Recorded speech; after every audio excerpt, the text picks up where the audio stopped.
سارے کام امریکہ کے بھی برے نہیں ہوتے. میں نہیں کہہ رہا امریکہ بہت اچھا ہے, حاجی ڈونلڈ ٹرمپ کے تو آپ کو کارنامے پتہ ہیں, سلو کے ایوارڈ مل رہے ہیں ان کو.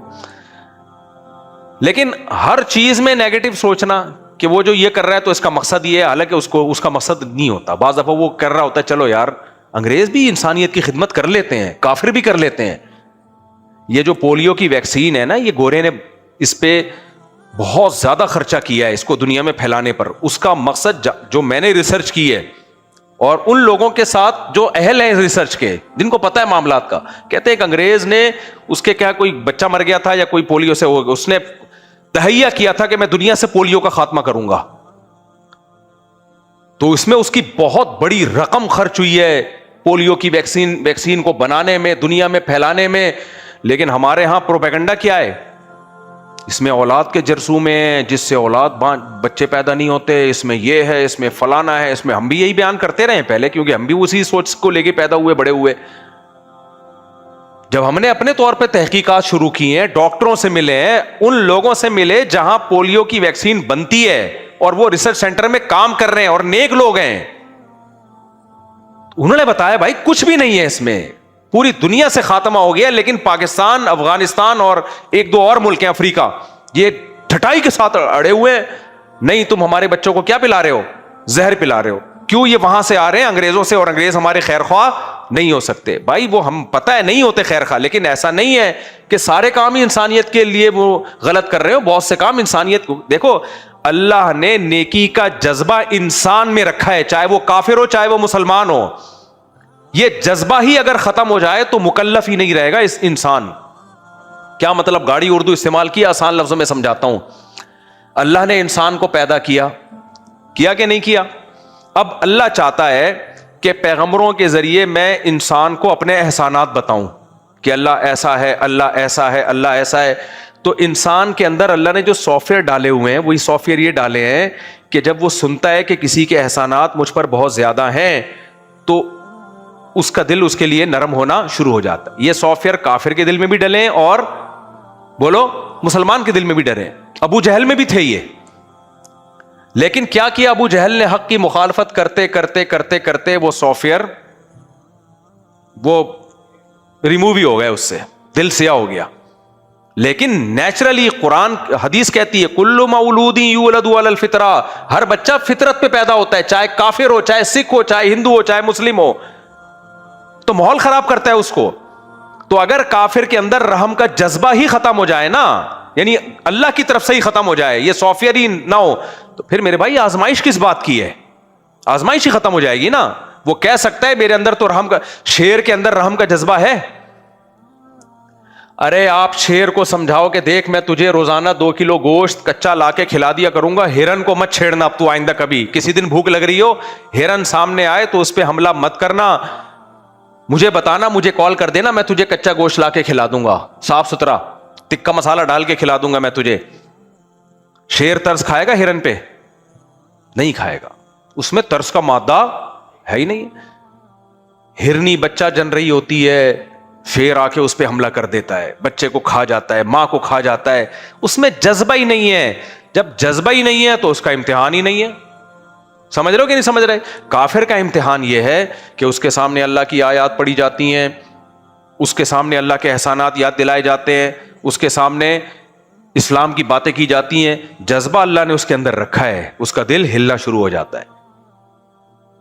پھر اس کی مرضی کہ اپنے ضمیر کی بات مانے یا اپنی خواہشات کا غلام بن کے حق کا انکار کرتے. جذبہ اس کے اندر پیدا ہوگا, تبھی تو حدیث میں آتا ہے جو گناہ کرتا ہے دل میں کالا نقطہ پڑتا ہے, یعنی دل شروع سے سیاہ کسی کا بھی نہیں ہوتا, نہ کافر کا نہ مسلمان کا. حق کی بات کا انکار کرتے کرتے کرتے دل سیاہ ہونا شروع ہو جاتا ہے. تو اب ہم لوگوں نے یہ فرض کر لیا ہے کہ جو کچھ بھی ان ملکوں سے ہو رہا ہے, کوئی بھی کچھ ہمارے لیے ہو رہا ہے, وہ سب غلط ہو رہا ہے. یہ غلط ہے, یہ بہت زیادہ منفی سوچ ہے. بہت سارے کام وہاں سے ہو رہے ہیں جو ہمارے لیے ہو رہے ہیں, وہ صحیح ہو رہے ہیں. ان کے پیچھے کچھ ڈونرز ہیں یا کچھ لوگ ہیں جنہوں نے انسانیت کی خدمت کا ایک جذبہ ہے ان کے دل میں. وہ پھر یہ نہیں دیکھتے مسلمان ہے, کافر ہے, ہندو ہے, سب انسانوں کو یہ سب سہولتیں ملنی چاہیے. لیکن منفی سوچ جب آپ کی ہوگی تو آپ یہ بات نہیں کر سکتے پبلک کے سامنے. پبلک یہ سننا چاہتی ہے ہر چیز کیا ہو رہی ہے, غلط. ڈاکٹر بھی غلط ہیں اور پولیو بھی غلط ہے, فلانا بھی غلط ہے, یہ بھی غلط ہے, وہ بھی غلط ہے, کام سارے کر رہے ہوتے ہیں, جب دوسرے کی باری آتی ہے تو کیا ہے, غلط ہے. اس سوچ سے اپنے آپ کو نکالو. یہ اسکالرس کی بات شروع ہوئی تو میں نے اس پہ بات کی. جو اسکالر بھی ہر وقت منفی باتیں منفی باتیں منفی باتیں منفی باتیں. اچھا ایک اور اہم بات آئی, کچھ دن پہلے ایک بڑے اسکالر کو مجھے سننے کا موقع ملا, وہ ہسٹری بیان کر رہے تھے. ہسٹری میں کیا بیان کر رہے ہیں, خلافت راشدہ جب سے ختم ہوئی ہے تو اسلامی حکومت آئی نہیں ہے.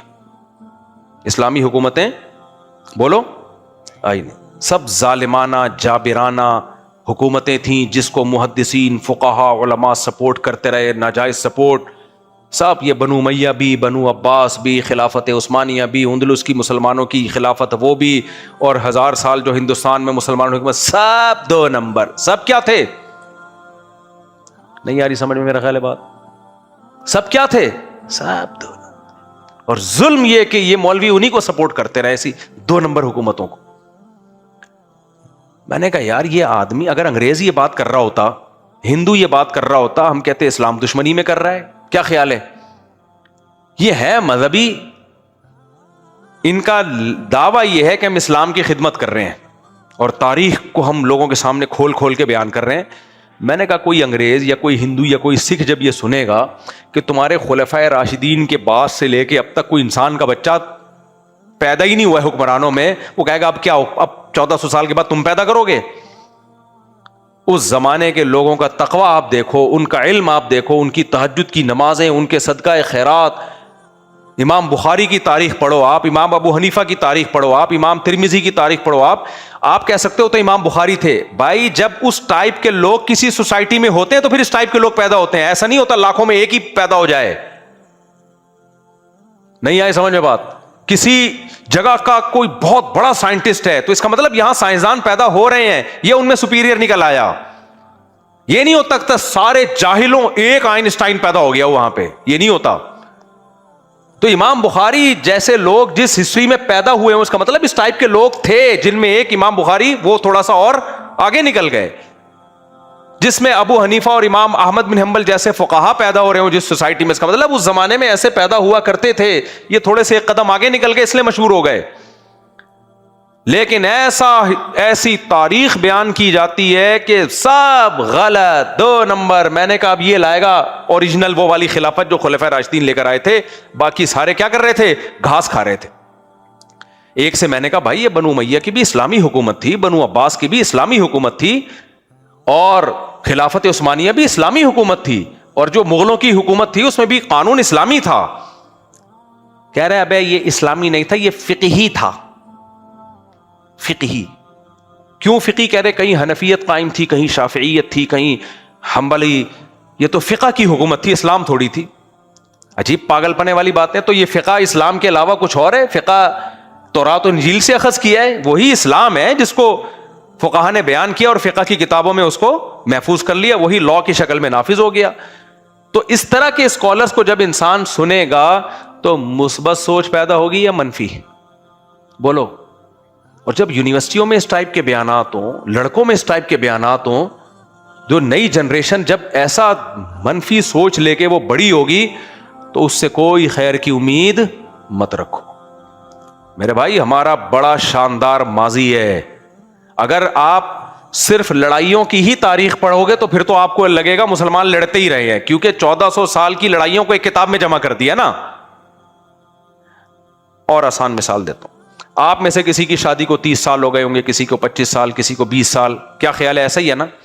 آپ کے اپنی بیگم سے جب رخصتی ہوئی تھی اس کے بعد سے لے کے جس دن جھگڑا ہوتا آپ کسی کتاب میں لکھ دیتے. میں نے اپنی بیگم کو یہ کہا, جواب میں اس نے سینڈل ماری. ٹھیک ہے, آج تاریخ ہے فلاں تاریخ, اتنے بج کے اتنے منٹ میں میں نے یہ والی گالی دی, رپلائی میں یہ والی گالی آئی. یعنی جب جب پھڈا ہو رہا ہے وہ چیزیں آپ نوٹ کر رہے ہو. 30 سال میں ایک چھوٹی سی کتاب تو بنے گی کہ نہیں بنے گی؟ اب وہ کتاب جب بعد میں کوئی پڑھے گا وہ کیا سمجھے گا, یہ تو گدھے کے بچے ہیں, انسان کے بچے ہیں ہی نہیں یہ. حالانکہ آپ بڑی محبت سے رہ رہے ہوگے, 8-10 بچے ہو چکے ہوں گے آپ کے.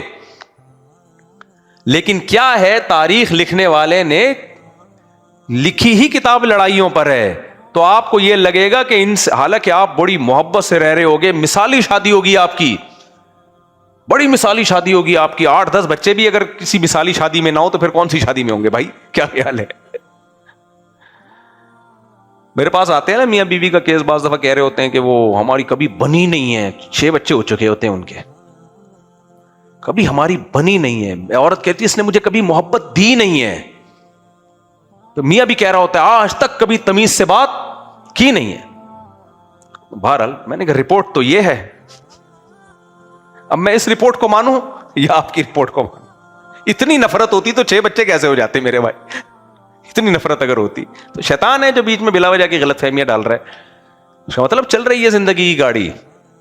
خیر, تو کچھ لوگ نا مسلمانوں کی تاریخ میں جو لڑائیاں ہیں, عبداللہ بن زبیر کا جھگڑا ہوا تھا, اور پھر حجاج بن یوسف کا جو ظلم اس نے کیا, اور وہ پوری ہسٹری سے وہ ساری چیزیں نکال کے پڑھتے رہتے ہیں, پبلک کے سامنے لاتے رہتے ہیں, ایسا لگتا ہے ہم انسان کے بچے نہ تھے نہ ہیں نہ کبھی بن سکتے.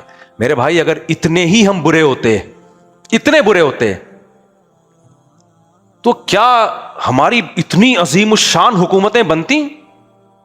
بنو امیہ کے دور میں جو حکومت قائم ہوئی ہے نا, حکومت آپ کہہ سکتے ہو ظلم کی بیس پہ حکومت تھی, نہ ظلم کی بیس پہ اتنی بڑی ریاست قائم نہیں ہو سکتی, کیونکہ لوگوں کو پتا ہوتا ہے ہمارا بادشاہ ظالم ہے, کمبخت کا بچہ ہے, وہ ہر آدمی اپنا مفاد پرست ہوتا ہے, وہ اپنا فائدہ لے کے نکل لیتا ہے.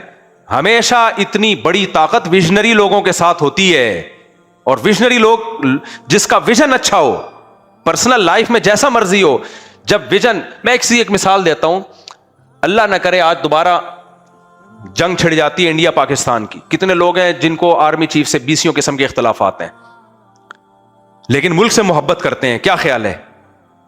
ملک سے وہ کیا کرتے ہیں, تو اس لڑائی میں سارے کے سارے متحد ہو جاتے ہیں کہ نہیں ہو جاتے؟ کیوں؟ ویژن کوئی شخصیت نہیں ہے, ویژن کیا ہے؟ کنٹری ہے. تو ویژن کے پیچھے لوگ قربانیاں دے دیتے ہیں, شخصیتوں کے پیچھے کوئی نہیں دیتا قربانی. دیتے ہیں لوگ, کچھ لوگ دیں گے, کچھ مخالفت کریں گے. ہٹلر ایک شخصیت تھی نا, اس کے پیچھے لوگوں نے قربانیاں دینا شروع کی, کیسی مار کھائی ہے آخر میں آ کے, خودکشی کر کے مرا ہے وہ, کیونکہ کوئی ویژن نہیں تھا.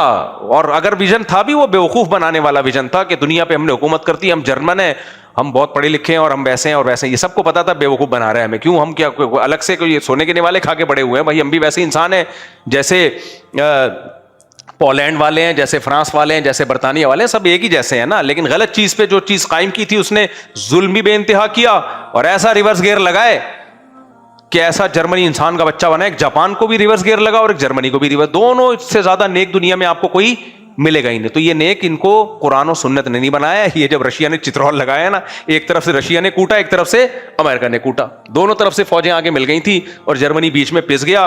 اور وہ ہٹلر کی جو باتیں تھی اور پروپیگنڈے اس کے ہو رہے تھے, ہم یوں ہو جا کے اس نے اپنے آپ کو مارا ہے, رپورٹ یہی ہے, پتہ نہیں خود مارا ہے یا کس نے مارا ہے, واللہ عالم. لیکن مسلمانوں کے ساتھ ایسا نہیں ہوا میرے بھائی. جب ہماری امپائرز قائم ہوئی ہیں دنیا میں, 1920 میں خلافت عثمانیہ کا خاتمہ ہوا ہے, 100 سال گزرے ہیں. آپ خلافت عثمانیہ کے تحت جو کنٹریز آتے تھے, کبھی ان کنٹریز کو آپ گوگل پہ سرچ کرو, کہاں تک انگریز کہتے تھے گریٹ اسیمین, گریٹ سلطنت. اور یہ ہندوستان میں جو ہماری 1000 سال حکومت قائم ہوئی ہے, یہ کیا چھوٹا ملک تھا؟ پورا پاکستان, پورا بنگلہ دیش, پورا برما, دنیا کی سب سے بڑی آبادی تھی یہاں پہ. چائنا پہ ہم نے حکومت کی, آج بھی چائنا میں بے شمار مسلمان ملیں گے آپ کو. تو یہ جو اتنی بڑی حکومت, اور بنو امیہ کے دور میں بادشاہ نے, اس وقت بنو امیہ کا جو ملک تھا, اس نے کہا تھا کہ اے بادل, تو بادل جا رہا تھا نا اس کے اوپر سے, وہ کہتا تھا کہ کہیں بھی برسے مجھے غم نہیں ہے, کیونکہ دنیا میں جہاں برسے گا پیداوار کا جو ٹیکس ہے وہ کس کے پاس آئے گا؟ میرے پاس آئے گا. تو یہ سارے ہی 2 نمبر, سارے ہی چور اچکے, ایسا نہیں ہوتا میرے بھائی. یہ مسلمانوں کی تاریخ کا ایک شاندار ماضی ہے. اسی میں سائنٹسٹ پیدا ہو رہے ہیں, ابو حنیفہ پیدا ہو رہے ہیں, امام شافعی پیدا ہو رہے ہیں, امام بخاری پیدا ہو رہے ہیں, اتنے بڑے بڑے علامہ البیرونی پیدا ہو رہا ہے. اور ایک ہندو کا میں نے خود یہ کلپ سنا ہے, ایک ہندو اسکالر ہے, بڑے انصاف کی بات کی اس نے کہا کہ آج آپ کو نا 100-150-200 سال میں آپ کو 400-500 سال 1500 صدی عیسوی کے بعد انقلاب آیا نا یورپ میں, اس کے بعد آپ کو ہر فیلڈ میں سائنٹسٹ ملیں گے, آپ کو مسلمانوں میں بھی, انگریزوں میں بھی, جیپنیز میں بھی, فرینچ میں بھی, ہر طرح. لیکن آپ ذرا 500-600 سال پیچھے چلے جاؤ نا, ہر فیلڈ میں, سائنس کی کسی فیلڈ میں بھی اگر نام آتا ہے صرف مسلم اسکالر. دنیا پہ سکہ ہی صرف اور صرف ہمارا چل رہا تھا, تہذیب صرف تھی ہی ہمارے پاس. اتنا شاندار ماضی, اور سارے کرپٹ, سارے 2 نمبر. کیوں؟ وجہ کیا ہے؟ وہ لڑائیوں والی چیزیں پڑھ رہے ہوتے ہیں بیٹھ کے. آپ اگر علمی کارناموں والی کتابیں پڑھو گے تو آپ کا دماغ مثبت بننا. بنو امیہ کے سے ہمیں بھی کچھ چیزوں میں اختلاف ہے, لیکن یہ نہیں کہ سارے ہی غلط تھے. محمد بن قاسم بھی لٹیرا, چور, ڈاکو. صحیح ہے نا؟ ابے بھائی 17 سال کی عمر میں دیبل فتح کرنے والا چور اچکا وہاں موبائل سنیچنگ کر رہا ہوتا, وہ موبائل گلیوں میں وہ کر رہا ہوتا. اس کو ایک دفعہ نقشہ دیا ہے اس نے, بادشاہ نے, جو خلیفہ تھا نا, کہ یہ علاقہ ہے, تو اس نے ایسے نقشہ پڑھا ہے, کوئی گوگل میپ نہیں, اور اس کے دماغ میں ازبر ہو گیا. ہاں ٹھیک ہے, اس کے ساتھ ظلم یہ ہوا کہ جب بنو عباس کی خلافت آئی ہے تو انہوں نے بنو امیہ کے سب لوگوں کو, جو بھی سرکردہ لوگ تھے, ان کو قتل کیا, انتقام لیا. یہ غلط کیا, لیکن بنو عباس میں, اس غلط میں بہت سے اچھے لوگ بھی تھے. بنو عباس کے دور میں جتنی سائنسی ترقی ہوئی ہے, میں نے ایک دفعہ اس پہ مطالعہ کرنا شروع کیا, میرا دماغ کی چولیں ہل گئی تھیں. کتنی بڑی بڑی لائبریریاں تھیں ہمارے ہاں. یہ جو انقلاب آیا ہے نا یورپ میں 15ویں صدی کے بعد, جو وہاں سائنسی انقلاب آیا ہے, یہ انقلاب کی وجہ بھی ہم بنے ہیں. ورنہ ابھی تک عیسائیت رہتی, وہاں وہ پادریوں کا وہ جاہلانہ نظام رہتا, جو پادریوں نے لوگوں کو الو بنایا ہوا تھا. وہ کیا تھا؟ گورے ہماری یونیورسٹیوں میں جب پڑھنے کے لیے آتے تھے, بولتے تھے ایک ان کے مسلم اسکالرز ہیں, کیسی نالجیبل باتیں کر رہے ہوتے ہیں, یہ ان کے یہاں سائنٹسٹ بھی پیدا ہو رہے ہیں, مذہب اور سائنس اور ٹیکنالوجی اور سائنس اور دنیاوی علوم ساتھ ساتھ چل رہے ہیں. اور ایک ہمارے یہاں جب جاؤ تو پادری کہتا ہے زمین کو گول کہنے پر بھی گورنمنٹ کی طرف سے پابندی ہے. اور اتنے, وہ تو تحریف شدہ کتاب تھی نا ان کی, اور پادریوں نے کہا گناہ بھی ہوگا تو ہم سے آ کے معاف کرواؤ, اللہ کو نکال دیا انہوں نے, اور عقائد بھی غلط. وہاں سے تو انقلاب آیا بھائی, مذہب کو ریاست سے کیا کرو, الگ کرو. پھر انہوں نے 180 یو ٹرن لیا, بالکل ہی 180 ڈگری پہ چلے گئے, مذہب کو نکال کے باہر پھینک دیا. اس کا نتیجہ نکلا سائنسی ترقی تو کر لی, لیکن تہذیب مارکیٹ سے شارٹ. شراب, زنا, ابا اماں, اولڈ, وہ جو سیٹ اپ چلتا رہتا ہے میں بتاتا رہتا ہوں. تو ہماری وجہ سے ہی تو ان لوگوں کو بار بار میں ایک شعر سناتا ہوں نا, علامہ اقبال تو کوئی مولوی نہیں تھے نا. میں تو جرمنی میں علامہ اقبال کا گھر اسپیشل دیکھنے کے لیے بہت دور گیا تھا. مجھے پتا چلا نا جرمنی میں فلاں شہر میں علامہ اقبال کا گھر ہے, یہاں آ کے بیٹھا کر. میں نے کہا لے کے چل بھائی ہمیں. ہم گئے, پھر وہاں اقبال کا ہم نے گھر دیکھا. جرمن نے بڑی ویلیو دی علامہ اقبال کو بھائی, بڑی عزت دی ان لوگوں نے. تو علامہ اقبال یورپ میں بہت رہے ہیں. آپ یہ سیالکوٹ میں جائیں نا, علامہ اقبال کی جو تاریخی چیز, ان کی انگلش رائٹنگ دیکھ کے آدمی حیران ہو جاتا ہے, یار کیا انگلش تھی, اور کیا اردو تھی, کیا فارسی تھی, کتنی زبانوں پہ. جرمن بھی آتی ہوگی جب جرمنی میں رہے ہیں. تو اقبال نے جو کہا نا, جب یورپ گئے علامہ اقبال, تو انہوں نے کہا کہ مگر وہ علم کے موتی کتابیں اپنے آبا کی جو جا کے دیکھیں یورپ میں, تو دل ہوتا ہے سیپارا. کہتے ہیں میں نے جب یورپ میں گیا, ان کی لائبریریوں میں مسلمان سائنسدانوں کی کتابیں دیکھیں تو میرا دل ٹکڑے ہو گیا کہ ہائے, یعنی کیا ہماری چیزیں یہ پڑھ رہے ہیں. تو آپ کا کیا خیال ہے, وہاں تفسیروں کی کتابیں دیکھی تھی؟ ابے بھائی, علامہ اقبال جب یورپ کی لائبریری میں گئے تو ان کو امیر 4 شادیوں والی کتاب نظر آئی تھی. یورپ نے جو فائدہ اٹھایا وہ تو ہماری میتھ, سائنس, بایولوجی, ان کتابوں سے فائدہ اٹھایا ہے. اور بہت سے ہمارے سائنسدانوں کے نام انہوں نے مس کر دی. اور خلافت عثمانیہ بھی کیوں ختم ہوئی ہے؟ وہ پھر ہم نے کچھ غلطیاں کی ہیں جس سے ختم ہوئی ہے. وہ غلطیاں آپ ہم دوبارہ کر رہے ہیں. وہ غلطیاں یہی تھی کہ اسباب سے ہم غافل ہو گئے, روحانیت کو زیادہ ہم نے فوکس کرنا شروع کر دیا. ہر چیز میں استخارے نکالو, اب ایک گراؤنڈ ریئلٹی کو دیکھ کے فیصلے کرو نہ جی. استخارے نکالو. وہ ایک سنا ہے کہ بحری جہاز خریدا تھا, وہ بحری بیڑا خریدا خلافت عثمانیہ نے نا, تو اس کو پورٹ پہ لگنے نہیں دیا جا رہا تھا کہ پہلے اس میں ختم بخاری ہوگا, برکت کے لیے ختم بخاری ہوگا, پھر یہ پورٹ پہ لگے گا, قرآن خوانی ہوگی. اور یورپ دے دنا دن ترقی کیا جا رہا تھا, میزائل بنایا جا رہا تھا, بم بنایا جا رہا تھا. ہمارے یہاں پہلے ہر بم پہ فاتحہ پڑھ کے 3 دفعہ. ایز اٹ از اس طرح نہیں ہوا, لیکن اس طرح کی سوچ بن چکی تھی. اسباب سے جب غافل ہو گئے تو اللہ تو پھر انتقام لیتا ہے بھائی. اور پھر دوسرا, اس سے بھی زیادہ بڑی وجہ یہ بنی فنٹر گیری. لڑائی چل رہی تھی جرمن کی جس میں ایک طرف جرمنی تھا ایک طرف برطانیہ تھا, دونوں کی جنگ تھی, ہمارا کوئی لینا دینا نہیں تھا, ہم نے فنٹر بن کے کس کے اتحادی بن گئے؟ جو ماہرین ہے نا, ابو الحسن علی ندوی رحمۃ اللہ علیہ جیسے لوگ, ان کو پڑھا کریں آپ, انہوں نے جو تجزیے کیے ہیں اس تجزیے میں یہ بھی ہے کہ خلافت اس جو پہلی جنگ عظیم میں بلا وجہ کود پڑی. وہ بھی جذباتی لوگ نا, جذباتی لوگوں نے اٹھایا ہوگا خلیفہ کو, لڑو تم بھی, ہمیں تو ہم پوری دنیا میں ہم نے اسلام کو غالب کرنا ہے. بھائی اپنی حیثیت تو دیکھو, آپ کے پاس اتنی تیاری ہے, نہیں ہے تو پہلے تیاری کرو, اور آپ کو اس جنگ میں لڑنے کی شریک ہونے کی ضرورت کیا ہے آپ کو. لیکن وہ جرمنی کے اتحادی بنے, جرمنی گیا تو خلافت بھی گئی ہماری.